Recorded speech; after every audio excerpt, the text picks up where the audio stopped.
Okay, thank you very much, Sarah. Welcome to the CalOES Sexual Assault Training Standards, Materials, and Methods web series. Today we are kicking off session 2, where we will review CalOES training requirements. Oh, no, I'm sorry. We're gonna review units C and D of the CalOES training standards, right? And just to clarify, and we'll say this a couple more times, but just to clarify, we are not training on the implementation of the training standards. We are in fact currently working on a curriculum for the implementation of the training standards. And so you'll hear Sarah and I talk a little bit more about that later on.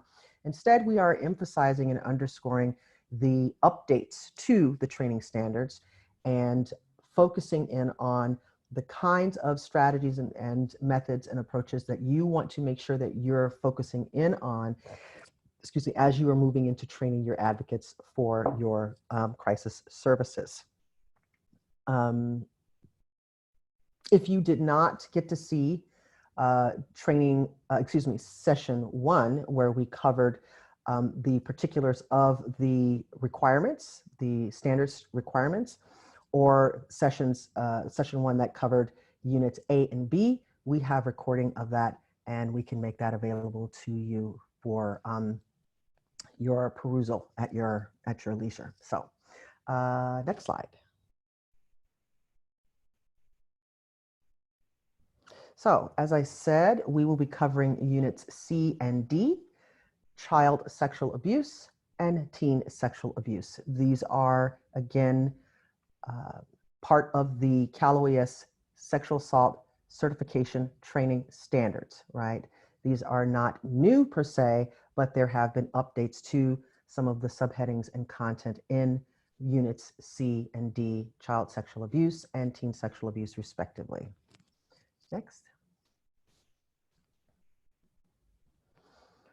Okay. Is this me or you, Sarah? Is this me? Me. Okay. So our session 2 learning objectives, participants will be able to, that would be all of you, you will be able to focus your efforts on building the advocates' capacities, right, in working with survivors around child and teen sexual abuse, including logistical considerations, right? So you're really focusing on ways in which you can build on the capacity of your advocates. And participants will be able to describe strategies to achieve compliance with the standards in units C and D as part of the training standards, the California CalOES training standards. So next slide. Okay, and this brings us to our very first polling question. As you can see, we have our polling icon there in the top right-hand corner. For those of you who are not familiar with the polling questions, the way this will work is that I will ask the question, I'll launch the poll. You'll be able to see those results on your screen, select the answer that best suits you, and then I'll be able to share those results at the end. So we'll see the breakdown of percentages of how folks answered the question, which is just sometimes interesting to see where other participants are at in the training. Another quick note before I launch the polls are completely anonymous. So with this and subsequent polls that we'll do today as well, you all won't be able to see how each other answered. I won't be able to see how folks answered. We're all seeing the same information, which is just the number of folks who and the overall percentages of that. So our question today is, who at your agency serves minors? So we would like to know who is working with folks under 18. And we do know that sometimes there are different stipulations to that, like some organizations, for example, might only serve minors older than 12, or in some areas, minors who are 16 and older might be the only ones who are getting forensic exams done at the local hospital. Sometimes it's only folks who are 18 and older. So we do understand all of those many nuances. So if we don't have an answer here that best fits for you, let us know in the chat how folks are serving minors. And we are looking today at just talking about advocates and volunteers and direct service staff, even clinicians. Obviously, the majority of folks have prevention departments that are working with minors as well. So I'm going to go ahead and launch that poll. You should see it on your screen. Please select from the following answers, either both staff and volunteer advocates, staff only staff with specialized training. We know that there are organizations where not all staff are responding to minors. Sometimes it's just one or two advocates that have specialized training or procedures in relation to that. Perhaps your organization does not serve minors at all, or none of the above, and let us know in the chat how your folks are working with young people. So we have quite a bit of answers coming in. I usually like to try to let it get to around 85% of answers before closing out the poll. So we're about 80%, so final push if you would like to participate. I will be closing the poll in about 5 seconds. So please go ahead and select your answer if you would like to participate and you haven't done so already. Okay, out the poll. And I'm going to share the results with you all, so you should be seeing that on your screen now. It looks like the majority of people, almost 75%, almost 3/4 of you, say that both staff and volunteer advocates are serving minors in your organizations. That's interesting. 15% at staff only, 9% at only staff with specialized training, so maybe one or two folks. A couple folks said that their organization doesn't serve minors at all. And then we have one other. Interesting. Yeah, do you have thoughts? That's actually higher than I thought it was going to be for staff and volunteer advocates. Well, I'm wondering if, and we're real tight on time, but I'm wondering when we say working with minors, are we including like education at schools and middle schools and high schools, running youth groups, going and doing presentations or speaking at like a Boys and Girls Club, those kinds of things. So those all could fall under the umbrella of working with minors, at which any time you can have a young person sharing or disclosing an experience of sexual violence or abuse. So I think it's good, and that our organizations are training both staff and volunteers to engage in those various kinds of activities. Amanda says volunteers and staff attend forensic interviews and exams. And this highlights too, why talking about childhood and teen sexual abuse are so important and pertinent topics to address in the training and for folks working at the organization as well. Mm-hmm. Yeah, so Rocky confirms that on some level, many of our organizations are doing all of those kinds of engagements with young people. Michael mentions that working with trauma-exposed children, not children who have been sexually assaulted. We do work with adult survivors of sexual assault, yes. And so, when we get into it, we'll find that is very common, and you'll want to make that clear. But we have another poll, so let's go ahead and check that out. So mandated reporting, as we know, is like the world's biggest can of worms, I think, in this work. But we wanted to get an idea, and folks really seem to have, there's quite a spectrum on, I think, on how much advocates and folks at rape crisis centers feel like they have a really good handle on the mandated reporting stuff. And a big part of that is because there's so much that's kind of open to interpretation and a lot of nuance and moving pieces. So we wanted to kind of get a temperature check on where folks are at with the mandated reporting. And we'll kind of be coming back to this a little bit later on. But I will go ahead and launch the poll and we shall see. So you should see that appearing on your screen now. The question is, how clear is your understanding of mandated reporting? Is it excellent? Your agency has a super clear and comprehensive policy. Everybody is trained on it. You fully comprehend it. just kind of so-so, lukewarm. You're still unclear on some things, some of the nuances, and or your agency doesn't really have a strong policy or protocol that you're aware of. Or not at all, your agency doesn't have a policy that you're aware of. So we have many votes rolling in. Again, as always with the polling questions, if there is an answer here, something that you want to share or expand on, please let us know in the chat so we can lift that up. Okay, we are about 84%. I will close the poll in a few seconds. If you've not answered and would like to, please go ahead. Okay, I'm going to go ahead and end the poll and share the results. So 65% of folks have an excellent understanding of mandated reporting and their agency's policy.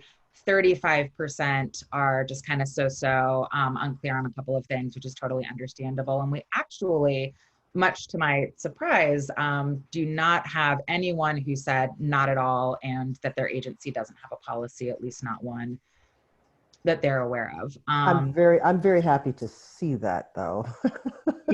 Yeah, I mean, absolutely. But we do, I mean, like I said, you know, huge can of worms. So we always, I feel, when we have mandated reporter trainings, get a couple of folks who just feel like they have no handle on it. So it's great that everyone feels pretty confident. We have most of the folks on here who feel super, super confident on it. So again, we'll be kind of digging into what some of those particular policies and procedures are a little bit later on. For you all, you'll have a chance to share. So I'm glad, because it seems like folks will have a lot to share about the way that they're doing things. Oh, good. A couple folks have attended our previous training on mandated reporting. And Sarah, were you part of that training? Was that you, or was that Yeah, Janet I was Neely and the most recent one. I think it was actually our last training before our last in-person training before Corona apocalypse? Yep. Yeah. So we were in Sacramento for that, but there's been a number of them before that I wasn't there for, but I was. Janet Neely and Emily Austin were our trainers for the most recent mandated reporter training, and I was the MC, as I sometimes am. Okay.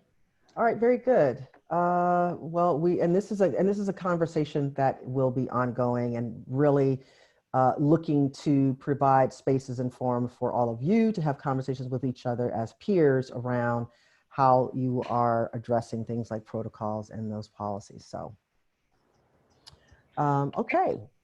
So we are going to jump right into UC of the training standards, which is child sexual abuse. The time to complete, the time that has to be allocated to this session is, or this unit rather, is a minimum of 3 hours. So make sure that you're allocating that time. That is part of the CalOES regulations. The allowable media, and I will just repeat myself from last time very briefly for folks who may have missed the first session. We talked about the overall media that's allowed for the entire sexual assault training is 10%. Now, you don't have to break it up like evenly distributed, 10% of each section. You can kind of mix and match, do 20% in one and then no percent in another. But just to kind of give you an idea, if you were to distribute it evenly, what that would look like. So the media allowable for this section, if you were to do 10%, would be 18 minutes. And CalOES does not require a subject matter expert for this unit. Handing it to you, Leah.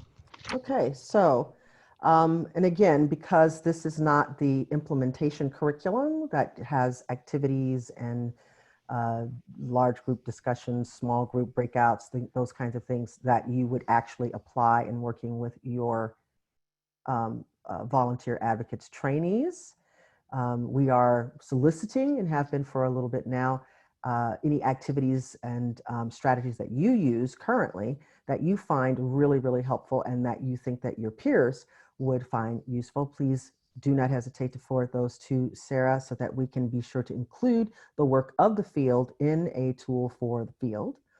But instead, we are focusing on key concepts that you want to make sure that you are honing in on as you are preparing your training content for your advocates. Okay, so your advocates really need to be able to recognize the indicators and the risk factors for child sexual abuse, right? They will need to be able to identify that in terms of working with child survivors and being able to have conversations with family members and adult survivors as well. And they will also need to be able to implement advocacy strategies and look at the Rape Crisis Center reporting processes for working with child sexual abuse survivors in developmentally appropriate and culturally informed ways, right? So we have broad stroke ways in which we deal with this issue, but then there will be ways in which you will need to be developmentally and culturally specific with the populations that you work with around child sexual abuse, and your advocates will need to understand that very clearly. But also your advocates should be able to identify the strategies for survivors, families, and other support persons to navigate the systems and institutional barriers to services, including any barriers that we may find that impact unserved and underserved communities, right? So when we find that we're dealing with child sexual abuse, that it triggers a systems or institutional response. As advocates, right, you will want your advocates to know about how those systems work to the degree that you can, so that they can be of support and advocate for the survivors. Okay, next slide.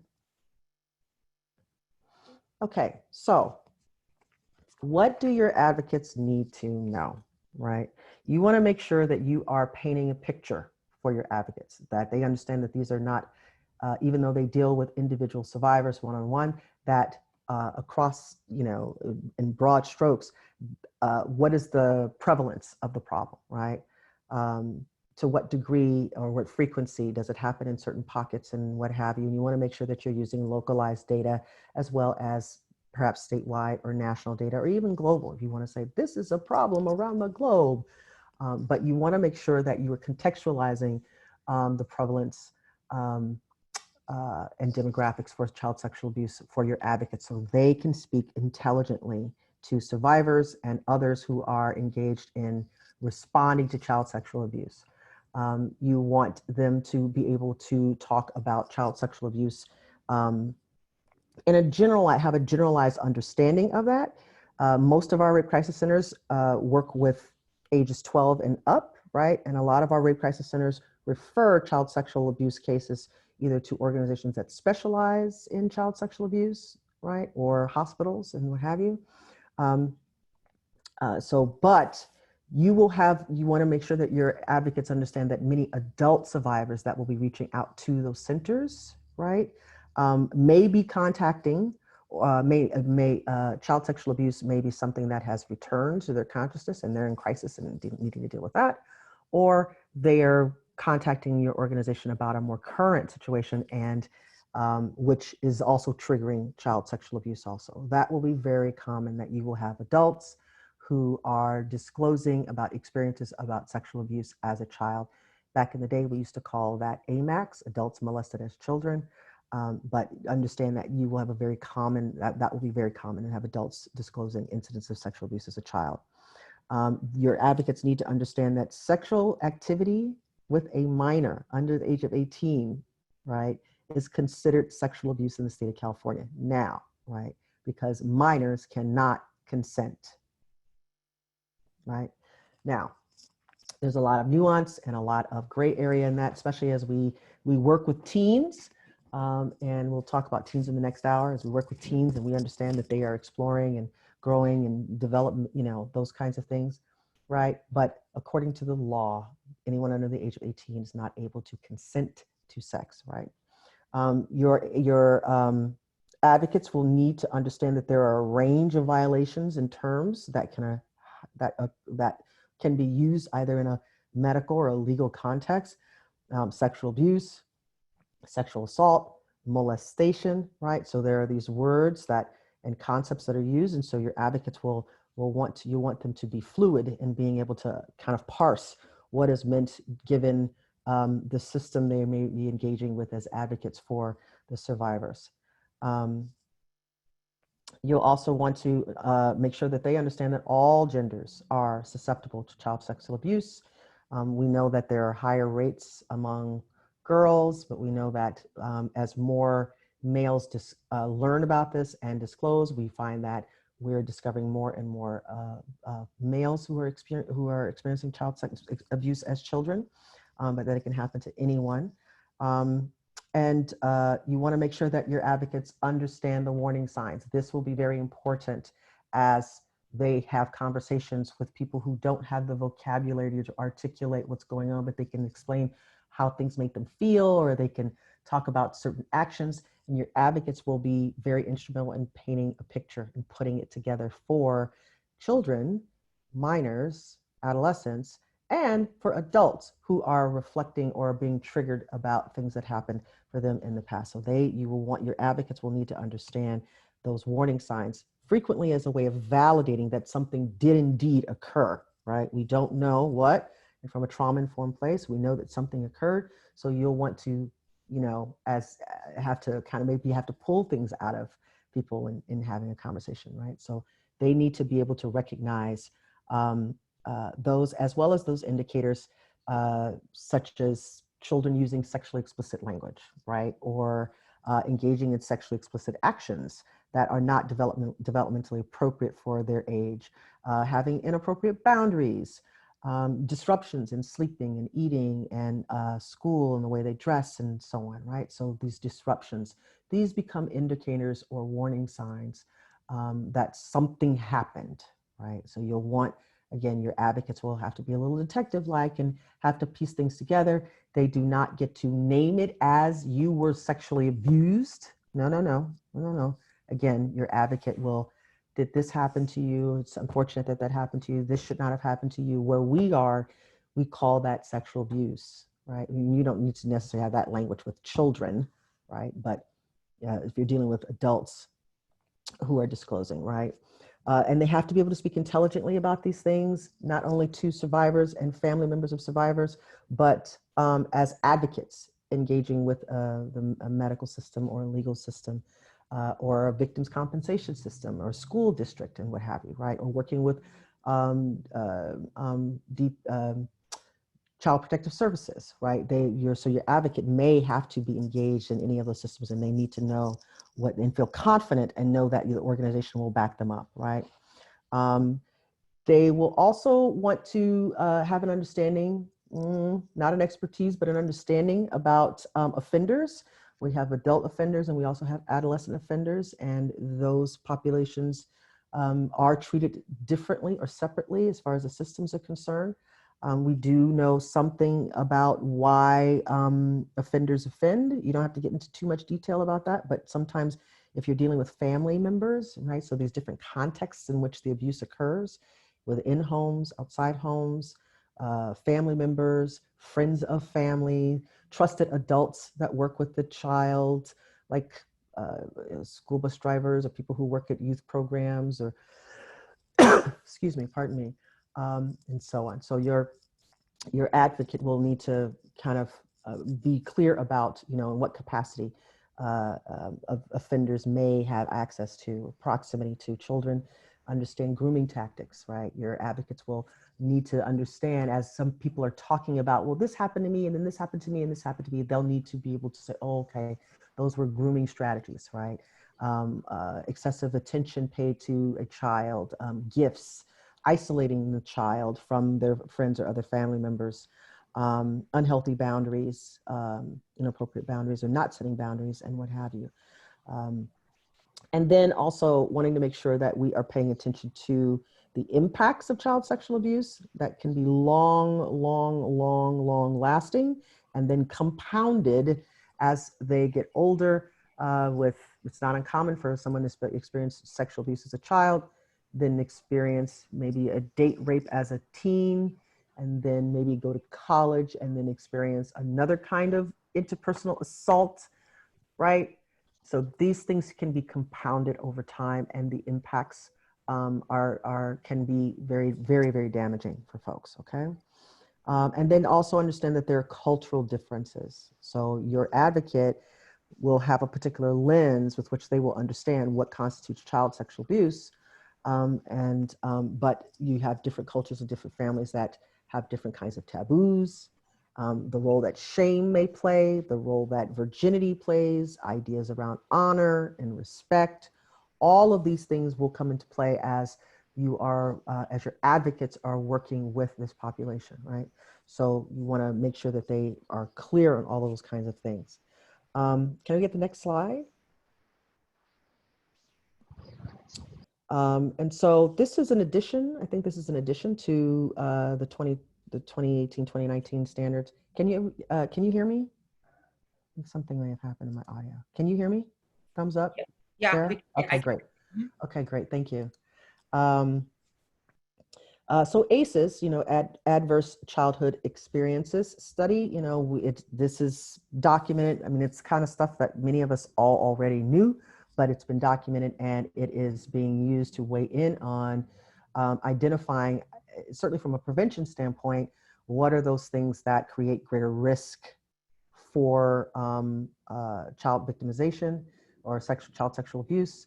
You want your advocates to be able to understand about that if these are the kinds of contexts in which children are living and experiencing the world, that in some instances these may put them at greater risk or within proximity to people who will victimize children and making them more vulnerable, right?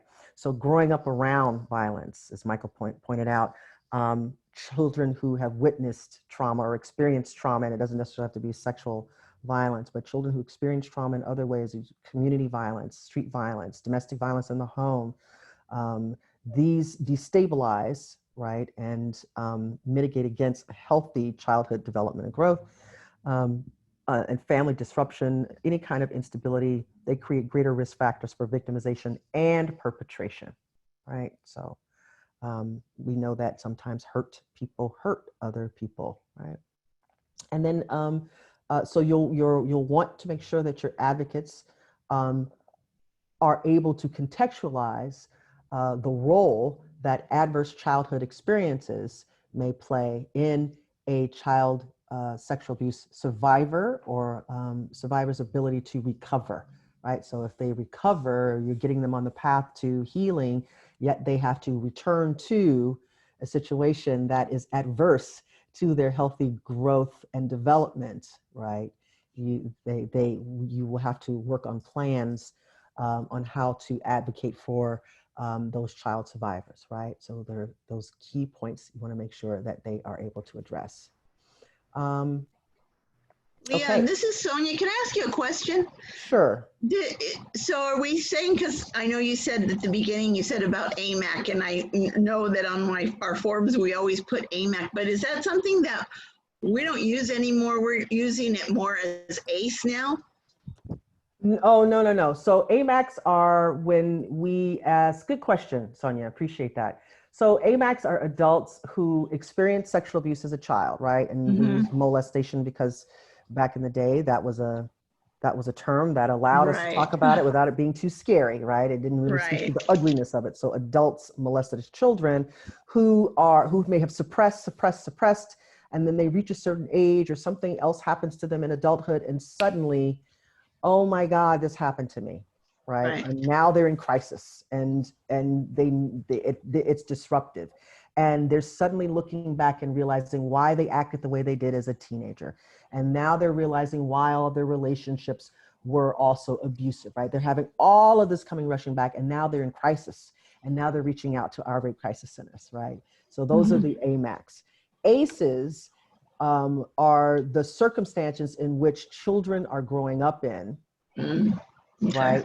That make them more vulnerable, right? Make them more vulnerable to experiencing sexual violence. Right. And I think that what we see in our volunteers and our advocates that come through, that sometimes we see that AMAC come back. Because we see once those speakers come in and start talking about that, you know, childhood experiences, and they're like, wait a minute, that was me. That happened to me, and that's what I went through. So I've seen that many times in the groups, and sometimes they can stick with it, and sometimes they can't. Sometimes Oh they my have to gosh, leave. And Sonia, thank you so much. Thank you so much for bringing that up. You will have volunteer advocates going through the training, and while they're going through the training, something that you will cover in the training will trigger something for your trainees, right, and they may go into crisis. That could happen actually through any portion of your training, right, but certainly when you get to what is rape, when you talk about crisis intervention, and then certainly when you get to the child sexual abuse chapter, or even the teen sexual abuse chapters,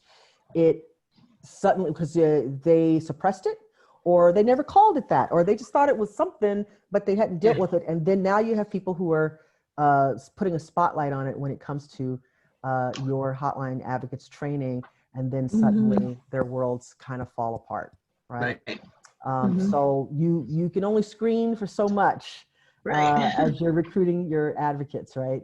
And then when they get in the thick of it, some of them are able to stick it out, and some are like, whoa, now's not the right time for me. And it's okay for you to allow them to self-select out, right? Because you don't want them doing their own kind of healing and processing while dealing with other folks who are in crisis. Very good. Yeah, thank you. So Sarah, is this a question? Does the sexual assault counselor training currently train on ACEs? Yes, we do. Sorry. We have a polling. Oh, sorry. Whoops. I will go ahead and launch. And as you're doing that, Katie says that they have that happen in their training. Something just triggers, and then it infects the staff and volunteers. Please go ahead and respond to the poll as I check out some of the other comments that you've made. Someone who facilitates CIT, it's seen fair share of this, and why, and that it's triggering, right? So that's why it's so important to set the stage for when we move into these particular sessions, right? You'll want to do that and be sensitive throughout your entire volunteer training, but some days are more difficult than others. And you'll want to make sure that you set the stage and that you have your training team be prepared, right? And be available to respond to your trainees, right? So you want to make sure that you are able to do that. Go ahead, Sarah. We're almost at 85%. So one of the things that's really important about training, offering training on ACEs in your organizations, is one, if you're doing prevention work, right? Two, if you are providing support crisis counseling services, wraparound services, making referrals, you'll want to make sure that you're able to paint the whole picture, and what kind of situation or circumstance the children are being asked to continue to live in, right? And how it may continue to exacerbate situations. So you'll want to make sure that your advocates understand the conditions in which they will encounter, people are living in which that may have increased the risk for victimization or perpetration. And I will go ahead and end the poll, and I'll share those results with folks. So it looks like almost, again, almost 3/4 of you are currently training on ACEs, which is great. About 11% are not, and 17% aren't so sure. And I also just want to lift up something that Leah just said about prevention. And this is one of those areas where we can see where prevention and intervention really intersect, because for prevention folks out there, in ACEs, we're talking about the social determinants of health, right? Is foundationally what it is. And so this is, yeah, particularly helpful, I think, for folks who are taking a prevention lens as well as intervention. ACEs is kind of the marriage of those two things, I think. Okay, great, thanks. So it's good to see that so many of you are already incorporating ACEs into your trainings, and now CalOES is requiring all of us to do it. So, you know, Maybe at some point in time in the future, we can get several of you who are already doing those kinds of trainings to do like a peer learning, peer sharing kind of space around ACEs and how we do that. Great. Thank you, Sarah.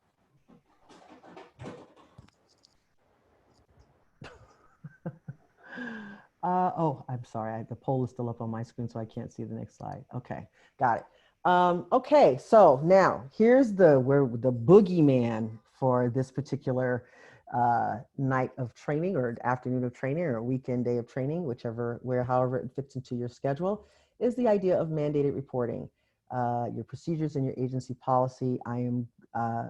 If you attended one of the trainings back in March or at the end of last year, because I think we also did it at the end of last year with Janet Neely and Emily Austin and with Sarah. If you did that, and you can just let us know, drop it in the chat. That'd be really great to hear that you had participated in that.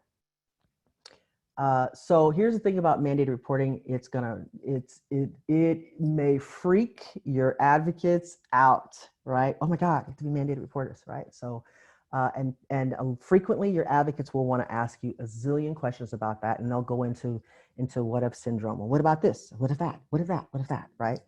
What you need to be clear with your advocates is the state of California does not deem rape crisis centers to be mandatory reporting organizations.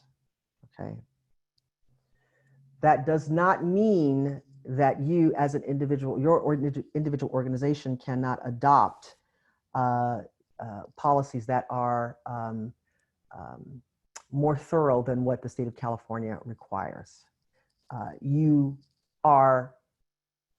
definitely have to have policies and procedures for dealing with mandated reporting, right? You need to have those.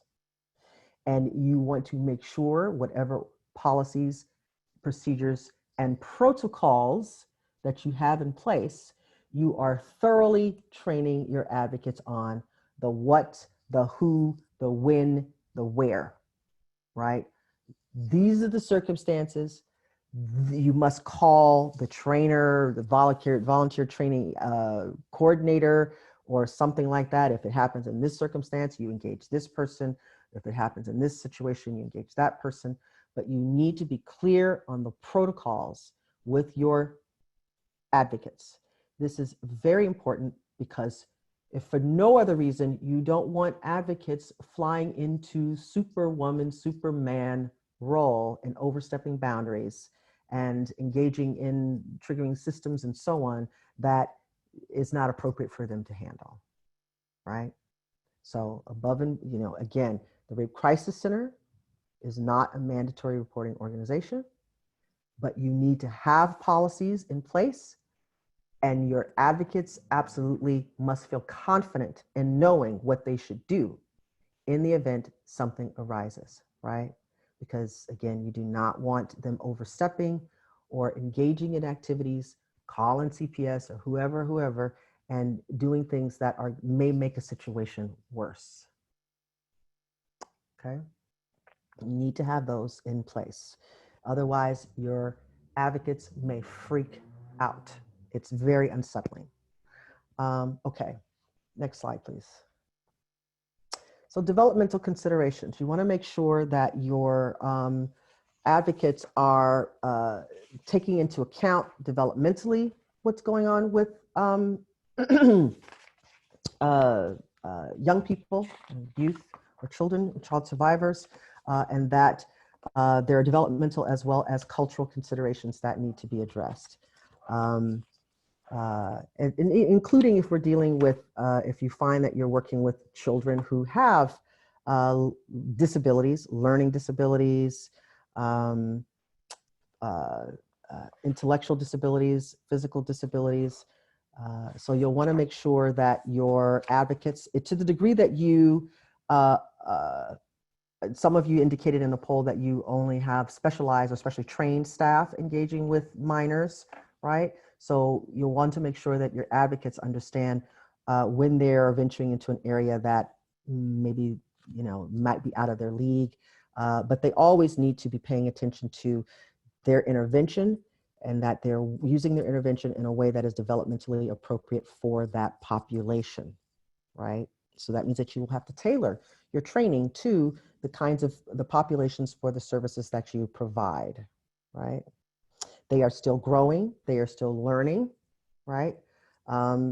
Frequently, you'll have children who don't understand what is happening to them, right? So you'll want to make sure that you're training your advocates to do only as much as your organization is capable of doing. And if you need to do warm handoff referrals to other entities, make sure that you're able to do that. Now, 40 developmental assets is a framework that helps people understand, you know, kind of broadly where people are with their where people are in their growth, right? It also helps you understand other risk factors or social determinants of health, as Sarah says, right? And how it impacts those things, including how it can lead to other negative health outcomes, like unwanted teen pregnancies, substance abuse as a mode of coping, resiliency, doing well in school, and the like, right? So you'll make sure that you are considering developmental things as you are working with your young people. You also want to make sure these are additional topics according to the training standards. You want to make sure that you're paying attention to risk reduction and prevention. So that's why it's important that you know the 40 developmental assets and that you understand ACEs, right? That you understand those things as a way of reducing risk and a way of heading towards prevention. You may, as an organization, actually work with harm doers or perpetrators. Is that the next slide, Sarah? Yeah, sorry. So these are additional topics for consideration. Individuals who you may be working with, and in particular, you might find yourself working with adolescent offenders. You may find yourself working with an adolescent or even an adult survivor who discloses that they may have offended and caused harm, right? So this can be very complex, right? And then you also want to understand how the various systems that engage with children can lead to additional victimization, right? And cause additional harm. Okay, so how am I doing on time? Am I done? Am I over? Didn't talk too much?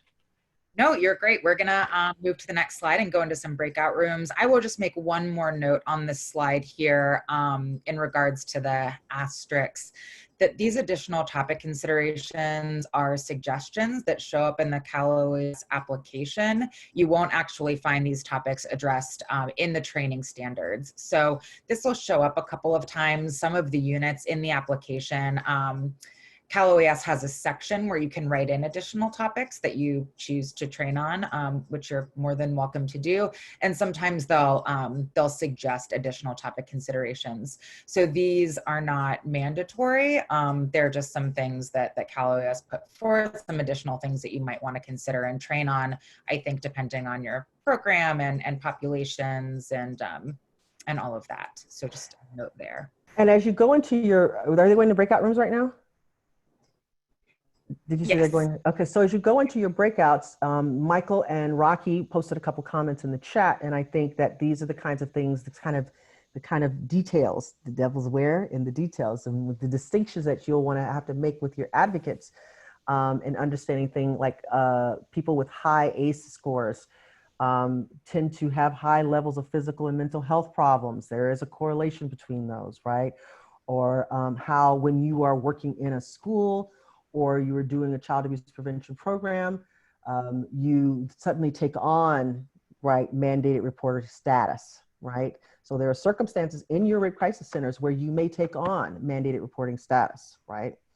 And Stephanie commented on that. So when you go into your breakout rooms, in addition to answering the questions that Sarah has pointed here for you, go ahead, Sarah, do you want to read the questions out? Sure. The two things to discuss are, what are your organization's mandated reporting procedures? And then also, how are you going to prepare your advocates to support adult CSA survivors? So the second question is kind of a strategy question, if folks have any implementation pointers or resources that they want to share.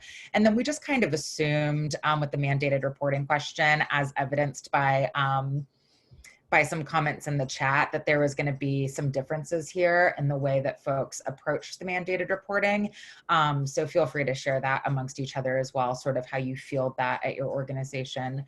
The other thing, as we did last time, we will have folks assign a note taker / reporter for a large group share out. So we'll come back. We're going to have probably about 7 groups of 8 or so. And then we'll come back and we'll have the reporter from each group just do a quick high-level share out, 30 seconds to a minute, regarding some of the main points for both of these questions. Yeah, so make sure, Rocky, you bring up being mandated reporters when you're working in school settings, but when you're on the hotline and doing that kind of advocacy work, no. And we can actually hopefully talk about that when everyone comes back from the breakout. So I actually have to stop sharing my screen in order to launch the breakout rooms.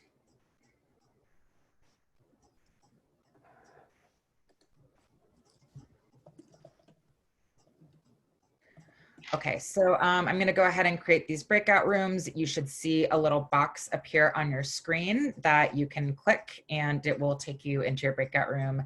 And then I'll give folks a 1-minute warning when it's time to come back, and it will automatically just bring you back into the room.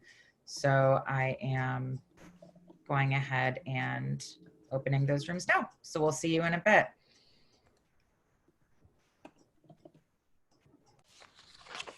Okay, so we'll do just our quick round of share outs before we move into our 10-minute break. I think folks can just go ahead and volunteer, jump in, whoever each group recorder was, and share some of the main discussion points that you talked about in your breakout rooms. And we understand if you didn't get to both questions, that happens a lot. So just, yeah, whatever some of the high level themes were. I can go first. Hello, everybody. It's Kevin from Riverside Area Rape Crisis Center. Our group kind of talked about how, similar to everyone else's experiences that I've shared so far, where, you know, mostly therapists and prevention staff who work on the schools are mostly mandated reporters. Let's see. Yeah, and then some folks were also advised that to not report, otherwise they would lose funding if they weren't mandated reporters. Let's see what else. Some folks use like a backup system where, you know, advocates may know the steps to reporting, but they themselves may not report themselves. And so they check in with their advocates or the staff members who are mandated reporters. And then from there, they go about making the reports.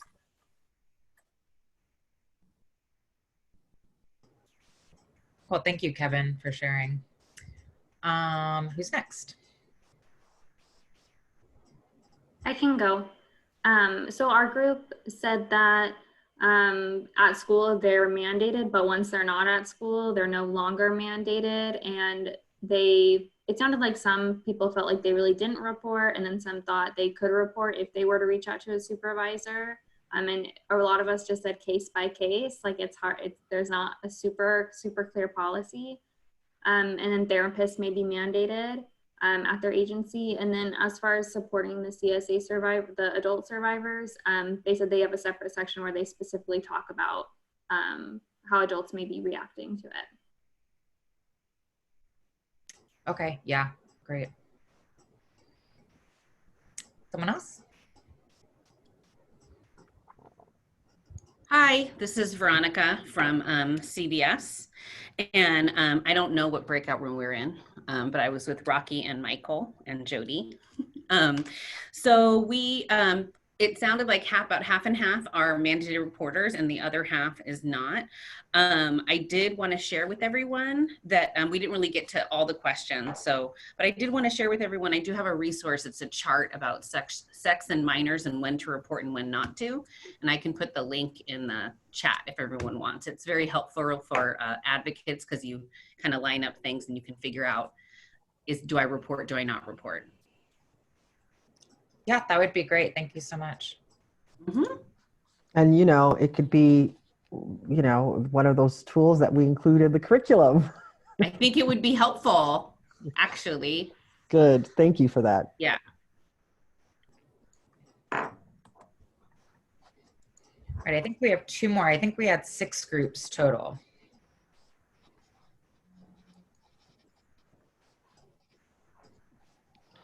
I can share. This is Kelson from RTS in Burlingame. And I think we're in group 2. Myself and Jennifer shared, and I think we came from 2 different perspectives of mandated reporting. Jennifer shared that if I heard correctly, I apologize, she's in charge of their counseling training program, and talked about how their counselors come to mandated. But for myself, I came from an education background and been in schools when we report. And for us, will we have kind of like that spiel of, you know, we're not mandated. We always follow up with, however, we basically always will report, and we will work with the youth to identify a safe adult who they feel most comfortable with reporting, whether it be a teacher, coach, or counselor. And in most cases, when I've had to report with that kind of phrase, it's really helped the youth take power back in deciding who hears their story. So here that they can choose, you know, a counselor or a coach or someone that they feel most comfortable and safe with to report.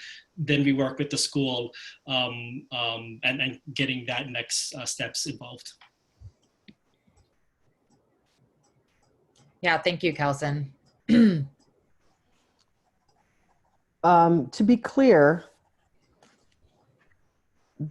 when you are operating in your official rape crisis center capacity that CalOES articulates pretty clearly, and, you know, as laid out in the certification and so on, as Rocky and a couple other folks have pointed out, you may be at risk of losing your funding if you report certain circumstances and situations because the rape crisis centers are not mandated reporters.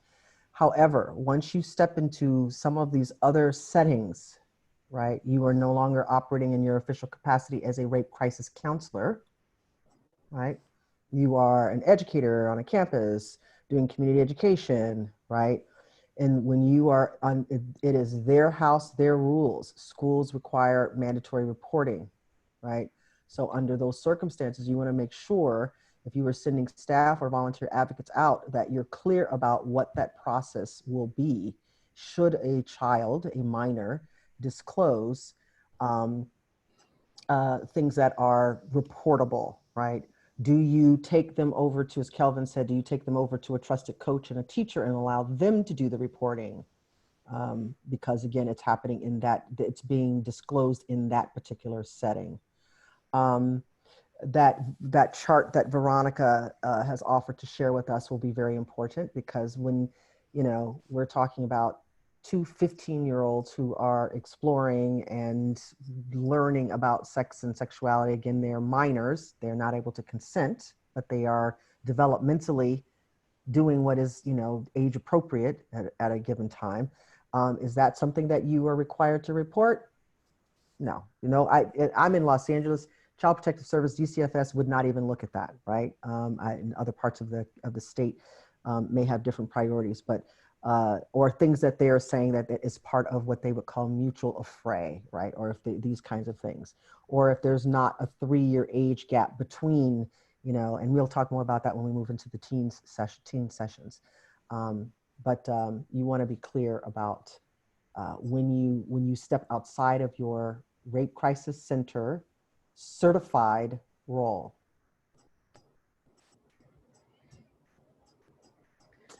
Okay, we should have one more person to share. Am I right about that?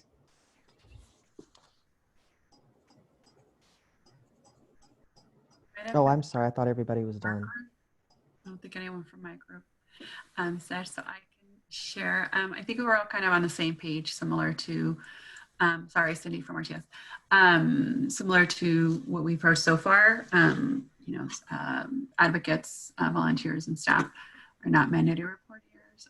We are ethical reporters, and so we will, something ethically we feel like needs to be, then, like Kelson mentioned earlier, we will work with other adults, especially on the school grounds, to be able to do that. And again, when the educators are on school grounds, then obviously we know that mandated reporting is going to look different. Yeah, and I think everyone else, unless I'm forgetting something, someone else on my team or my group, but I think we were all kind of on the same page in terms of that.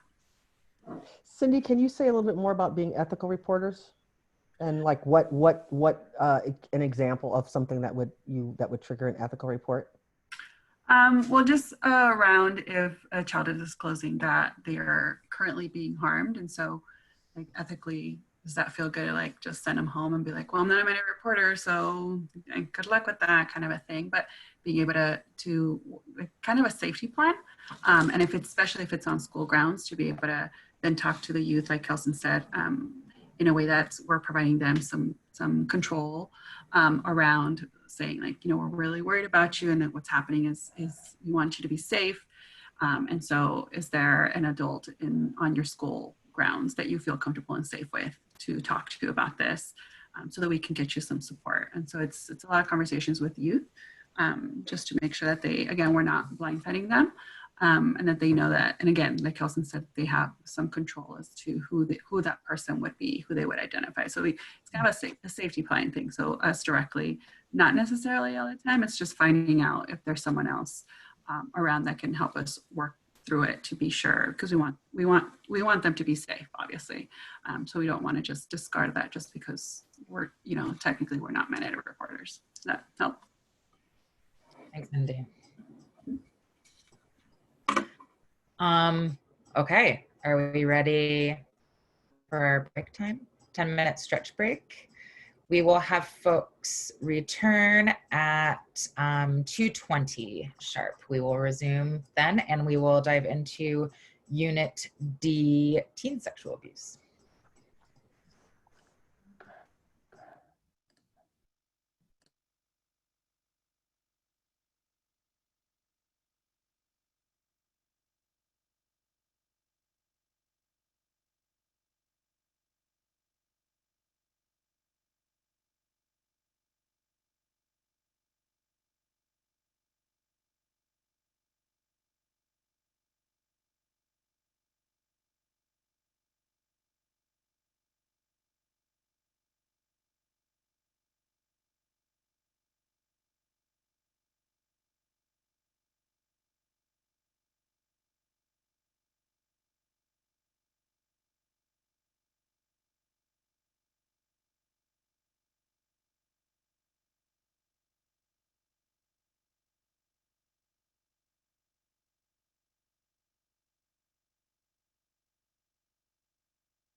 All right, folks, it is 2:20.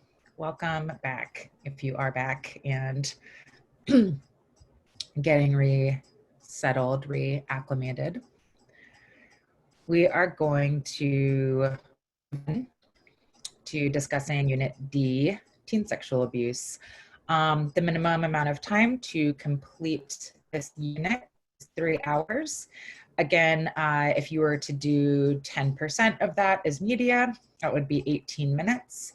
And this unit does not require a subject matter expert.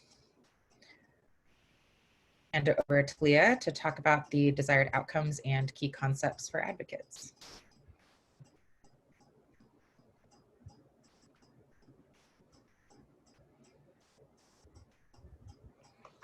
You there, Leah? Yes, I am.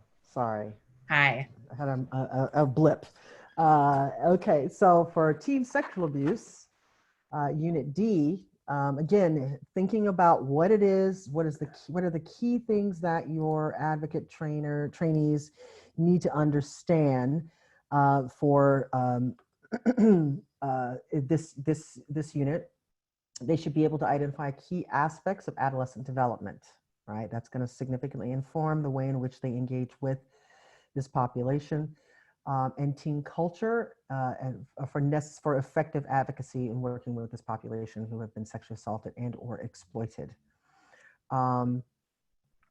Advocates should also have a really good understanding of the challenges associated with working with teens related to their minor status and legal rights. And I would also add their cultural status. Teenagers don't like scheduled appointments and calendars, or at least that wasn't my experience. But anyway, and then additionally, your advocates should be able to identify strategies for adolescent survivors, families, and other support persons to navigate, again, the systemic and institutional barriers to service, particularly as it relates to unserved, underserved populations, right? Okay, so next slide. Okay.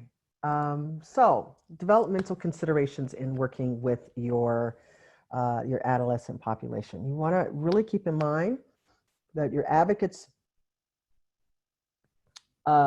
really need to undo a couple, kind of rudimentary things that they really want to make sure they're paying attention to are the developmental stages of adolescence, right? So typically, we understand that to be in early, middle, and late stages of adolescence between the ages of 12 and 24, right? So adolescence goes all the way up to the age of 24. So we want to make sure that we're paying attention to their very different person at age 12 than they are at 18, 19, 20 to 24. And that they are performing different tasks in those, in each of those stages. They are growing in intellectual and emotional and physical ways, right? So there's intellectual, emotional, and physical growth that's occurring all at the same time. And your teens are kind of what we call in this in-between status, right? They're not quite kids, but they're not quite adults, right? And being in that in-between status sometimes confuses or complicates this idea of how much advocacy you want your advocates to engage in with this population, as well as the rights that they also are entitled to. And then also keep in mind that their trauma occurring during this phase of their lives is is the same with childhood sexual abuse, but trauma, their brains are still developing, right? So trauma occurring during this phase of their lives is going to have an impact on that developing brain, right? So with that in-between status, not quite being a child, not quite being an adult, you have that the world is centered around them, right? Teens, the world is centered around them, while at the same time, they are struggling with their own esteem issues, right? They believe that they are invincible. It's not going to happen to me. It's not going to happen to me. It's not going to happen to me. They, because they're not necessarily thinking about the future, right? Thinking in very immediacy, in terms of immediacy. But they are transitioning away from their families of origin, and they are becoming more peer identified. And so as advocates working with, the advocates cannot get frustrated by the fact that that your clients may be more inclined to listen to their peer group than to the advocates or other caring adults in their lives. Because young people or teens, adolescents are at this stage are inexperienced in this idea of relationships, they're inexperienced at it, they become more vulnerable to things like coercion, manipulation,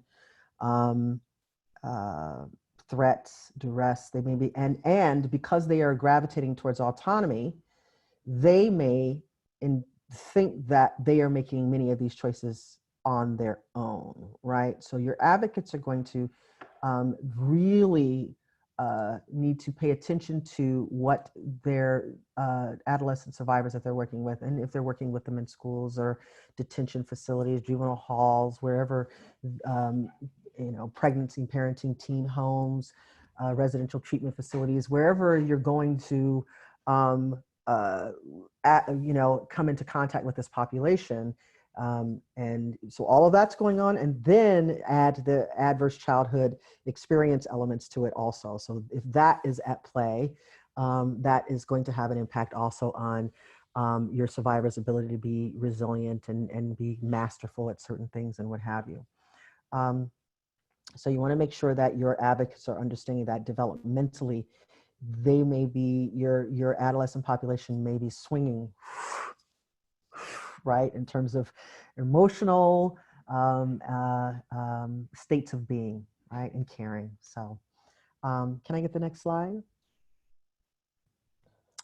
So you also want to make sure that your advocates understand that teens have their own culture, right? They have their own way of speaking. They have their own way of dressing.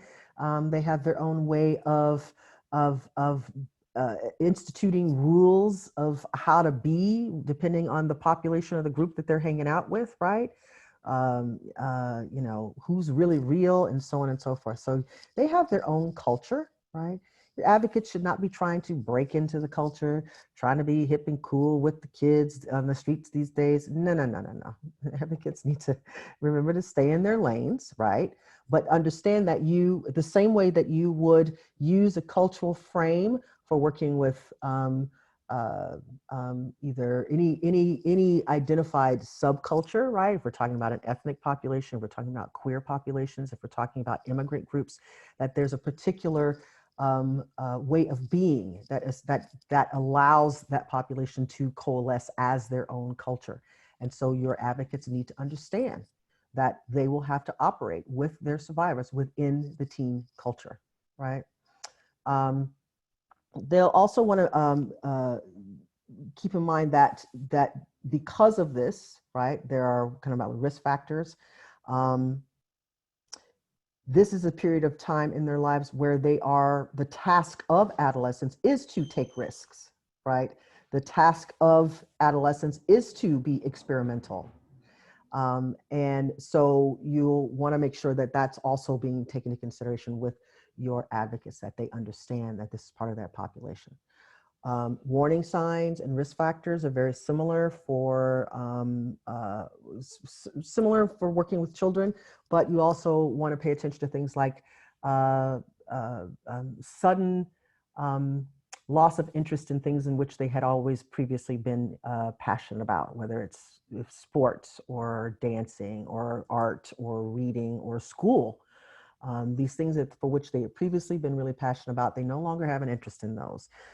Sudden changes or drastic changes in the way in which they groom themselves. Are they bathing? Are they changing the way that they dress? Something out of character with the way in which they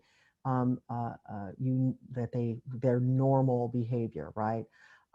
Sleep disruption, eating disruption, hanging out with a different crowd of folks, engaging in substances where previously they hadn't done that. These are all changes in patterns of behavior, are things that you will want people to pay attention to, right? Technology and social media and tech facilitated abuse, that's key to adolescent life these days, who they are now digital natives, right? They are born into a world in which tech has always existed in the way in which we consume it now, right? And so it is so integral to their social lives and their social existence, and being part of a social group and belonging is vitally important to this population during both to teen culture and as part of their adolescent development, right? So their social media is a way of expression, is a way of being, is a way of cultivating their likes and dislikes, and discovering who they are as well, right? So you will want your advocates to understand that that is whatever advocacy they do, that there may be an involvement or an assistance and inclusion of utilizing technology. Maybe their teens don't want to meet in person. Maybe they're better off at doing telehealth, telemedicine, or text counseling, right?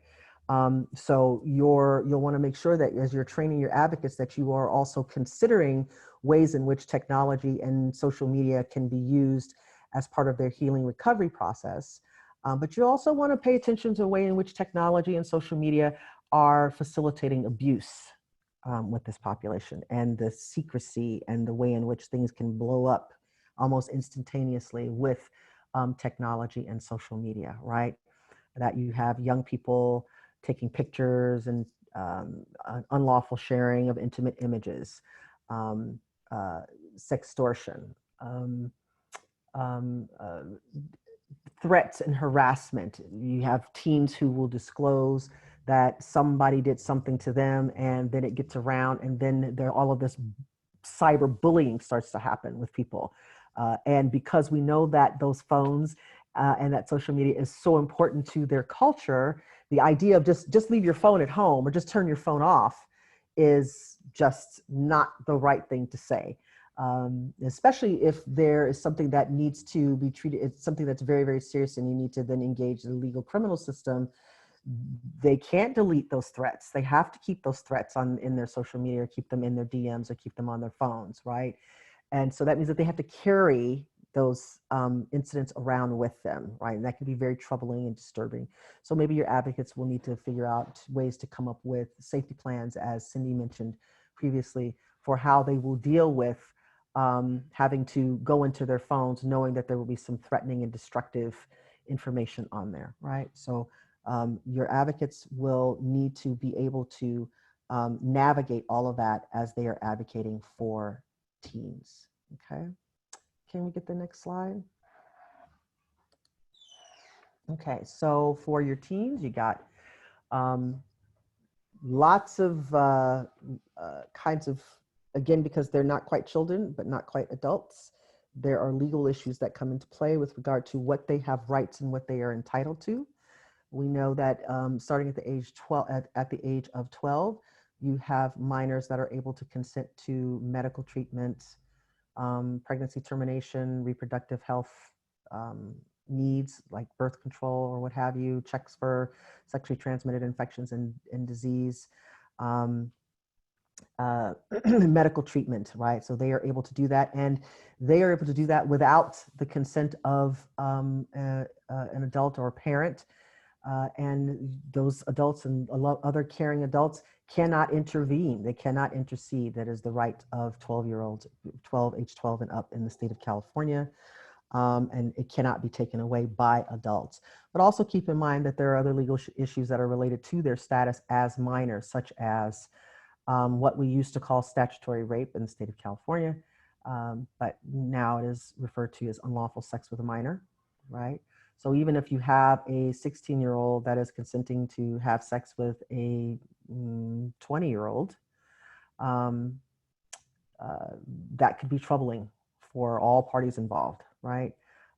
So, and that is a crime because of their minor status, right?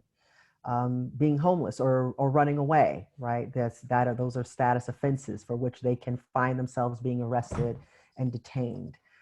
So these are some of the kinds of legal entanglements that your adolescent population may find themselves, you may find your advocates engaging with in terms of being an advocate for working with teens, right? You want to make sure that you're clear on various legal issues. Many of them are laid out quite clearly in your training standards guide, which you all were mailed. You all mailed a hard copy of it. And I think, Sarah emailed the link to the electronic copy of it to it also. Some of those are discussed in your training standards, right? So your advocates will need to be conversant on some level with being able to, especially around their rights, right? People will say, no, the teens can't do this. They can't. Your advocates will have to say, no, actually, according to the state of California, penal code, this, that, and that, teens have a right to, X, Y, and Z. So you'll want to make sure that they are aware of that. And sometimes you have to block, your advocates have to block other adults as part of their advocacy for working with teens.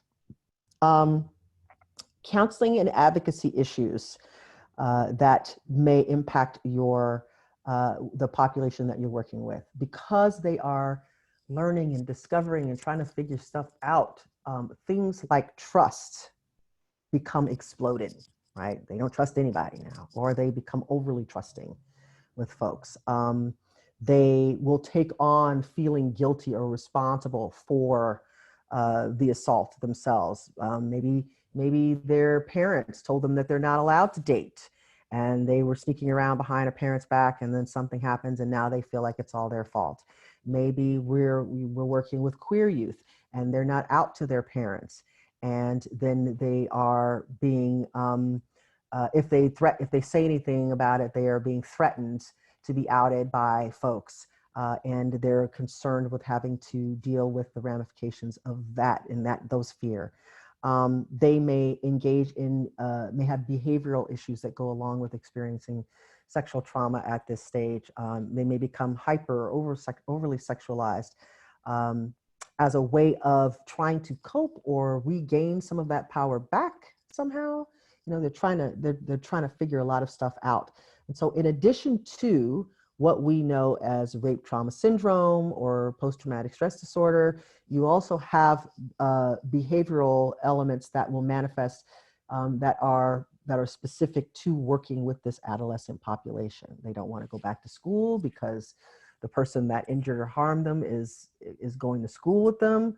And significant of that is family reactions. Like, family reactions are really kind of, they kind of worry, right here with your teen and adolescent survivors.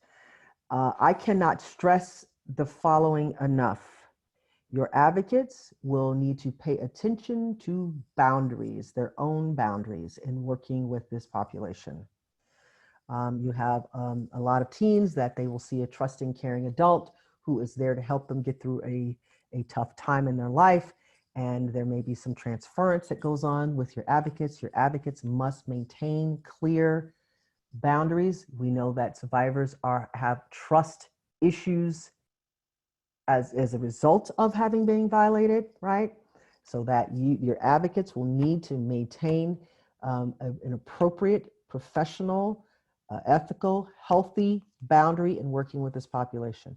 We want to take them in, and we want to take care of them, and we want to help all of their pain and suffering go away and the challenges that they will experience.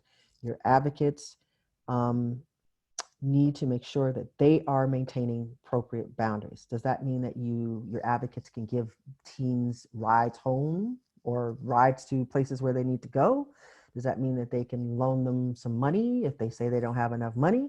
Does that mean that you can every once in a while take them out to eat at some fast food joint? You want to be clear with your advocates. If you do not have a do's and don'ts list in working with adolescents, working with teens, you may want to investigate developing one of those and making sure that you train your advocates on appropriate do's and don'ts in working with this population, especially as it pertains to the family of origin for your survivors, right? if those teens are living under adverse experiences, right? They are under adverse conditions. Your advocate may want to jump in there and do more than your organization is able to support, right? And so you'll want to make sure you run through these scenarios, right, with your advocates, because this could be a huge problem, right? So your advocates are wanting to make sure that they're paying attention to the way that this assaults are having an impact on their emotional and mental well-being. And you also need to make sure that you're including the ways in which gender and sexual orientation are being challenged, questioned, triggered, coming into a way of light, and be prepared to have conversations with survivors about their sexuality, which is burdening and growing, and they're experimenting, and sexual trauma at this time could be devastating, especially if they are already part of a sexual minority that is that their families may not be approving of, and certainly larger society got issues with, right?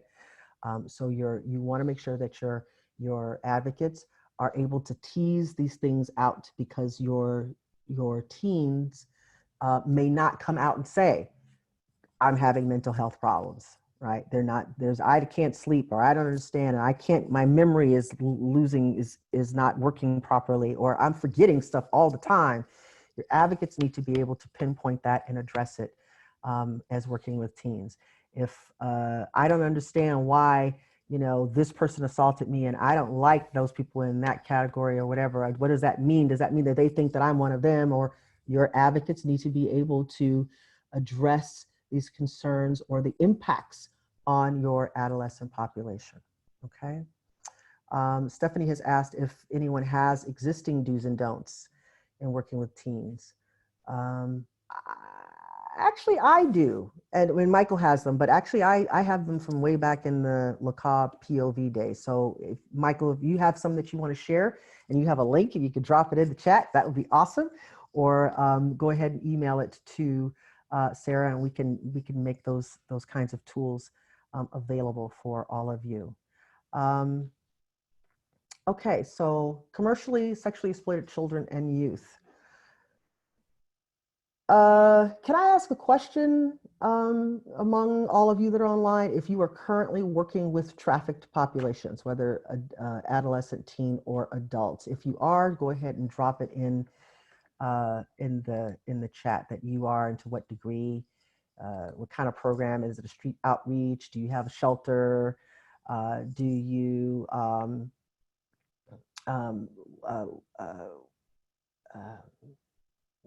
in what capacity, Okay, so some of you are already working with this population. Referrals, some of you are getting referrals, starting a designated program, collaborating with aftercare, with SART responders, and in some communities, you don't have a lot of people who are identifying themselves and disclosing or reaching out. Some of you are working with this population, and triple agency, working with trafficked youth and adults, having mandated reporter issues around the youth. Ooh, yeah, I bet you are. Oh my goodness, I bet you are. Not specifically with trafficked populations, but are engaging in assisted referrals. Okay, good. Yeah, this is a very kind of entangled area, and that your organization will, if you're going to go in this direction, you want to make sure that you have the appropriate support, referrals, wraparound services to provide this population, because there are serious, there can be serious legal and or criminal entanglements in working with this population. So you want to make sure that your organization is ready, and also keep in mind that the traditional way in which we engage with sexual assault survivors may not work with this population. okay, because of the severity with which or the kind of frequency with which, right, that the population is experiencing, and the dependency upon their traffickers, right? Traffickers are holding onto ID, holding onto passports, their only contact to basic needs like shelter and food and the like. So you really want to make sure that you have the appropriate training and necessary referral and or wraparound services for working with this population. Human trafficking is the exploitation of human beings through force, fraud, or coercion for the purposes of commercial sex or forced labor, right? So there is force, fraud, or coercion involved for the purposes of commercial sex or forced labor. And any person under the age of 18 who performs a commercial sex act is considered a victim of human trafficking, regardless of whether force, fraud, or coercion is included. California in particular is very vulnerable to trafficking, human trafficking, because of our proximity to international borders, ports, airports, immigrant populations, and other economies that support underground economies. There are a number of different resources out there now. It's becoming, folks are talking about it more and more, and awareness is increasing and increasing. And as Louise points out, the trafficking population is very, very different. Yes. So this is why I'm saying that if your organization has moved into this direction, you want to make sure that you are appropriately staffed and trained. Okay, I'm done. I'm going to hand it back to Sarah. Am I handing it back to you, Sarah? Yes, you are. So we are going to wrap up with one more breakout room. We have a couple pretty big questions here. We will be in our rooms for probably, I don't know, let's say seven minutes. Feel okay? Okay, the two things that we're going to have folks discuss is what does maintaining healthy boundaries look like when advocating for teens to allow them to remain autonomous? So just to give you an example of that, because it's kind of a clunky question. So for example, don't insist that you know more about their experience than they do, i.e. insisting an act was sexual assault if they assert it was consensual just because of their age or an age gap. So allowing them to remain autonomous would mean, letting them name what it was. If they say it was consensual, even if the law says otherwise, we would want to not fight them on that. So some examples around that, allowing teens to remain autonomous. And then secondly, what are some specific considerations that one should take into account when working with queer and trans youth? So Leah already gave us one example of that. When we're working with queer and trans youth, we don't want to assume that they're out to their families, right? I've worked with trans teen survivors before, and when the youth and I were alone, I used a specific name and a specific set of pronouns. And when we were with law enforcement, with family, I used a different name and different set of pronouns.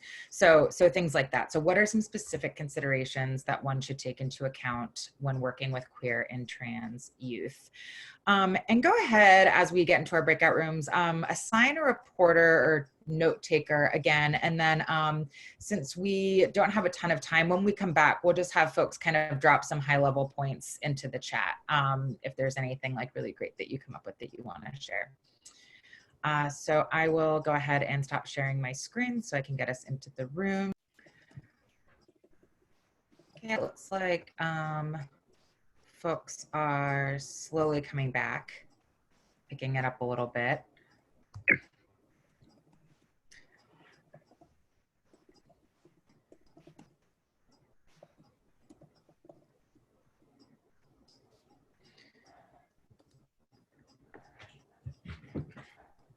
So we really only have about 2 minutes left. If folks could drop just a couple main points in the chat. Anything interesting that came up for you or that your group discussed from the reporters, that would be great. I am going to drop a survey link in the chat. So if you all could grab that and take the survey on your way out, we'd super appreciate that. I think, as I mentioned last time, we really are reviewing that feedback and implementing and making changes of what you'd like to see more of in subsequent sessions. So it's very valuable to us. So please let us know how this session worked for you.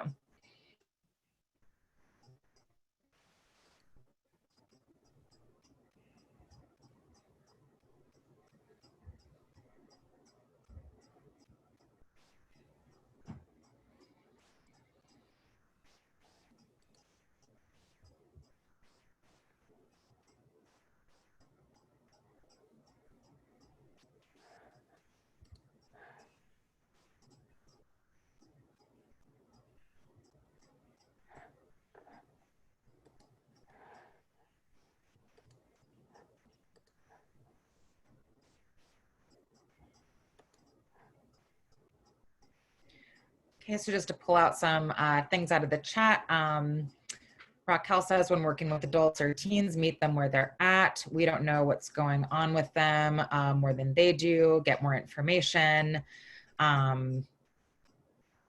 Keep their best interests in mind.